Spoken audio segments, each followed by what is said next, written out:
All right, we're in my kitchen. I'm Joey Lombardi. We're gonna do a keto recipe. We're gonna do a keto dessert. I've been doing a lot of keto desserts. Well, depending on what the release schedule of all these videos are. Doesn't matter. We're gonna do some brownies, 2-ingredient brownies. Why am I doing brownies? Because chocolate has been an abysmal disaster for me. Every time I try to do something with chocolate, it has come out as a disappointment. So I am simplifying. What am I doing? It's 2 ingredients. It's 6 eggs, so it's eggs, and it's sugar-free chocolate chips that you're gonna melt. I got the oven preheated to 350 degrees. This recipe, you should bake these brownies for 30 to 35 minutes. Putting that up front. We're gonna take 11 ounces, technically 10 ounces is a bag of chocolate chips, so I'm using 10 ounces. But the recipe technically calls for 11 ounces. But we're gonna melt them. I'm gonna do the double boiler process. You can put them in a microwave if you want. That's your call. I'm gonna do a little bit of melting. We're gonna take the eggs, we're gonna combine everything together, we're gonna put it in the oven. Again, which I've preheated. I have a silicone round sheet for the brownies. You can put it in whatever you want. I'm gonna try this because I've been really loving how easy it is to clean up the silicone. That's it, that's the setup. Gonna mix it, whisk it. I'm gonna put a little bit of salt on it. Spoiler, salt, big salt. Somebody liked that comment. I made some kind of joke about big salt one time and people liked it. All right, we're doing it. I've been using these whole food sugar-free chocolate chips. If I recall correctly, I think they use erythritol. They all kind of, the chocolate chips all seem to use erythritol. This uses a combination of erythritol and stevia. I do try to avoid erythritol if I can, but it's a little bit harder with the chocolates. Need my scissors because why am I gonna make myself struggle? I'm also gonna put a dab of butter in the double boiler because why not? We don't want everything sticking. Plus, like, when the butter melts in the double boiler, that's when I kind of know it's time. Look, I got a little piece of butter already cut. That's it. Nothing crazy, nothing magical. I don't want to change the consistency. Unlike the cheesecake recipe, where I put the cocoa butter in there and it became like a hard shell, we don't want that. If I screw this up with 2 ingredients, I mean, the world is telling me not to make chocolate treats. The end. Butter, butter. I'm gonna be honest with you. I don't know how much I'm gonna show of this particular part because who cares? I'm just melting chocolate. You can put this in a microwave. Do it for like 10-second bursts because in the microwave you could ruin the chocolate. It's a little bit, this is more work, but it's harder to mess the chocolate up with the double boiler. So you do what you want. Chocolate chips. Whole bag. Like I said, this is 10 ounces. The recipe typically called for 11, which that's rude. Like, that's just rude. Like, really, it's gonna like an extra ounce of chocolate chips? I'm not gonna film all this. I'm gonna be honest with you. Just, there's no point, right? Chocolate chip went in. I'm gonna show this, and then when it's melted, I'm gonna show you when it's melted. Okay, miracle of miracles. It took about 4 minutes for the chocolate to melt, which I'll show right here.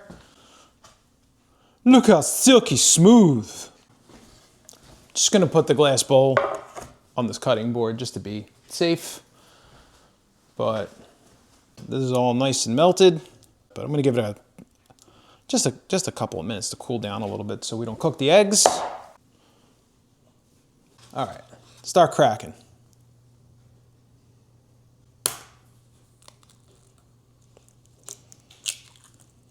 Like I said, I'm gonna do this like one at a time. I'm gonna do this real chill.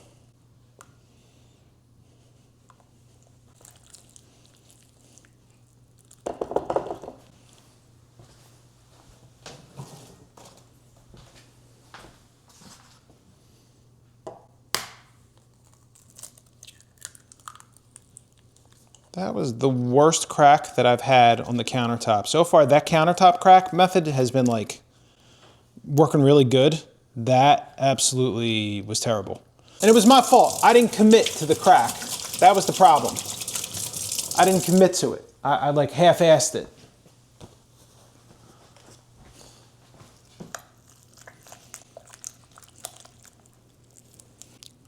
think I need a whisk.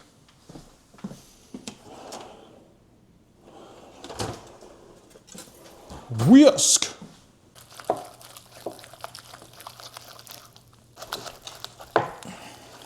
Okay, number 3.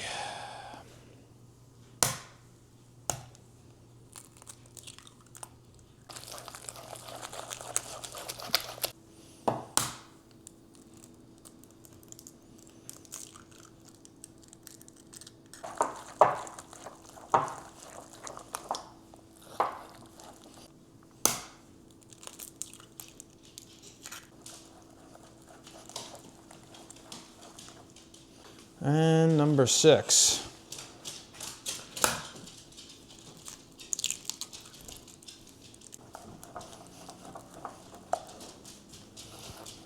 I don't know, I feel like there's like some nice concentration of like chocolate over here, and I don't want to waste it.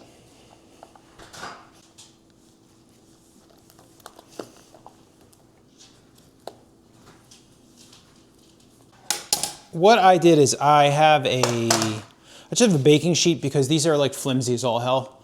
So I wanted some structure when I pull it out of the oven. I'm gonna move this so when I record for the recording. Okay. Pouring this guy in. Chocolatey. You know, I was making fun of that guy with his like New York chocolate accent, a Pipey Rob accent. And, you know, I said all this stuff about chocolate, and guess what? My stuff came out bad. So, for all my comments, that guy knows how to work chocolate a lot better than I do. Chocolate. Not Pipey Rob. Pipey Rob, I don't think has ever cooked anything in his life. Pipey Rob, hit me up in the comments if I'm wrong about that. But I don't believe you're a gentleman that, besides maybe some basic grill work, I don't think I've ever actually seen you cook anything before. That's not true. I went in his house one day, and he was making something with shrimp. He was doing something. But then there was that one time I saw him way back in the day when his kids were little, eating a hot dog. It made me never want to eat a hot dog again. You know what I'm talking about, because I got video footage of it, and I'm going to put it on here right now. It's truly a crime against meat, just watching him eat it. I got chocolate in my salt. Let's try to get that in there.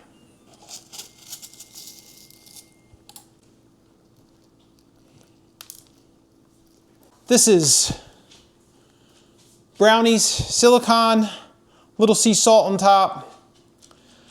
Fingers crossed, guys, right? No, there's no cockiness here. There's no cockiness. There's no like over optimism. I've gone in and I've tried to do things with chocolate and some of these desserts. Some of them have come out well, some of them haven't, but I'm hoping 30 to 35 minutes, 350 degrees. The oven's been preheated. Let's see what this thing does.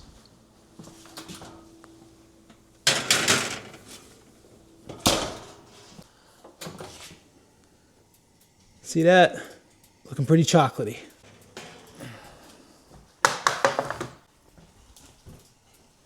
The brownie definitely rose in the pan, which is cool. I didn't know if it was going to do that. Show this. Looking kind of delicious, but this is definitely going to cool down. So I'm going to cool this down for about 10 minutes at a minimum. Timer. And then we'll see where we are. More to come. It's been about 20 minutes. I'm going to do this. You could see that the brownie has sort of fallen, which is to be expected. What I am hoping is that I can just easily, I'm going to just dump this thing out. It should be thick enough that I'm going to dump it and then flip it back over. So,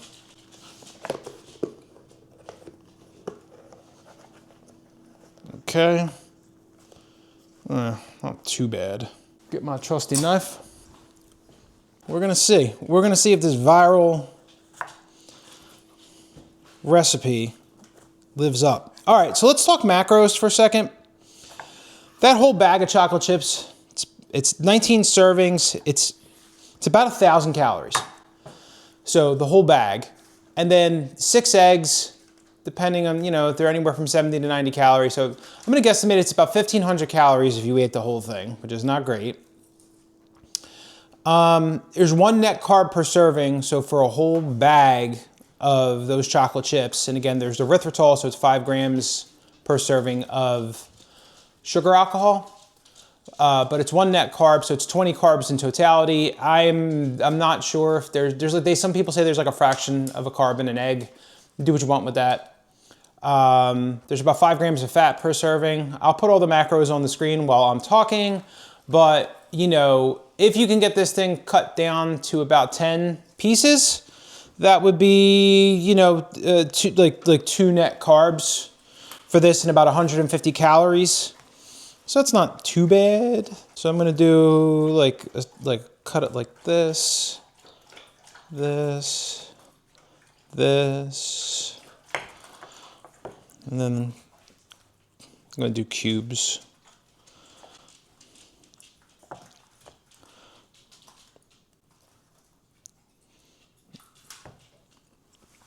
Okay, so that's 12 pieces plus the ends. I'm gonna have like a piece like dead center. The texture looks like a brownie.